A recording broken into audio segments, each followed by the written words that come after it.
লালমনিরহাট জেলা তিস্তা নদীর তীরবর্তী একটি জেলা। বারংবার তিস্তা নদীর ভাঙনের শিকার হয়ে যখন বিলীন হওয়ার উপক্রম হয়েছিল চোংগাদার জামে মসজিদ, ঠিক তখনই আশার আলো হয়ে দেখা দেয় এসএসসি ব্যাচ 2003-এর শিক্ষার্থীদের সংগঠন 100 ক্লাব।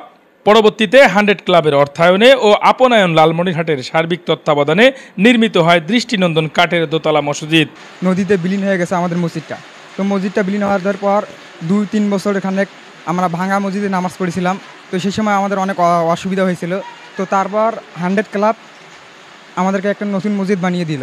তো এই মসজিদটা বানিয়ে দিল। বিসমিল্লাহির রহমানির রহিম। আমি এই মসজিদের মুয়াজ্জিন। 2003 সালে এই একটা ব্যাচ পরীক্ষার্থী, এসএসসি পরীক্ষার্থী ব্যাচের মধ্যে এই সহযোগিতায় এই মসজিদটা আমাদেরকে তৈরি করে দিয়েছেন।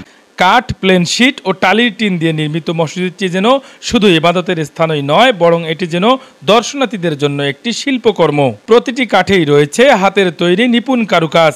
মসজিদের প্রধান দরজার আরবি কারুকাজে চোখ আটকে যায় প্রতিটি মানুষের। 27 ফুট দৈর্ঘ্য ও 24 ফুট প্রস্থের এই মসজিদটিতে একই সাথে নামাজ আদায় করতে পারে প্রায় 2 শতাধিক মুসল্লি। কিন্তু নির্মাণের 18 মাসের মাথায় মসজিদটি আবারও তিস্তার ভাঙনের শিকার হবে বলে মনে করেন স্থানীয় মুসল্লিরা। এখন এই মসজিদ এখন ঝুঁকির মধ্যে পড়িয়েছে। এখন নদী আবার চাপ দিছে। এখন নদীর পায়খানার গোড় আসছে, নদী গোড় আসছে, এখন মিনারের গোড় নদী আসছে। এখন এটা যে আপনারা সহযোগিতা করেন হয় আল্লাহর রাস্তে খুব ভালো হইতো। জেলা প্রশাসনের কাছে এইটা আমার আবেদন। জেলা প্রশাসন আসি দেখি তো এটা কাজটা করেছে। আমাদের নদী প্রতি বারবার ভাঙে। এই মসজিদে অনেক বিপদগ্রস্ত আছে। নদীটা ভাঙার অবস্থা আর কি নদীটা পাশে। তা আমরা এই গ্রামবাসী অনেক চেষ্টা করি, কিছু বস্তা নিয়ে আমরা ফালাইছি। তো তারপরেও ভাঙার আর কি সম্মুখে বেশি আছে।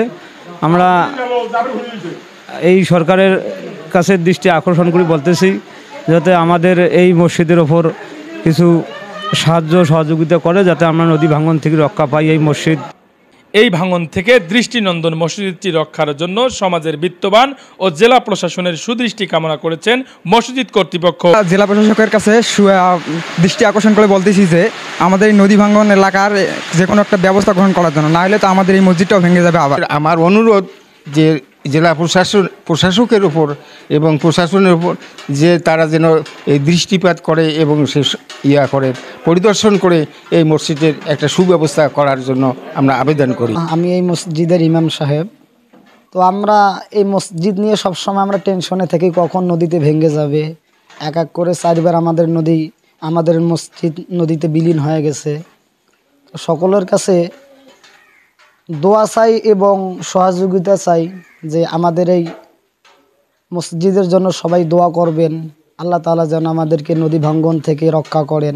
মসজিদ একটি ধর্মীয় আবেগ, ভালোবাসার জায়গা। আসুন আমরা মসজিদ রক্ষায় এগিয়ে আসি। Ariful Islam Arif, news live, Lalmonirhat.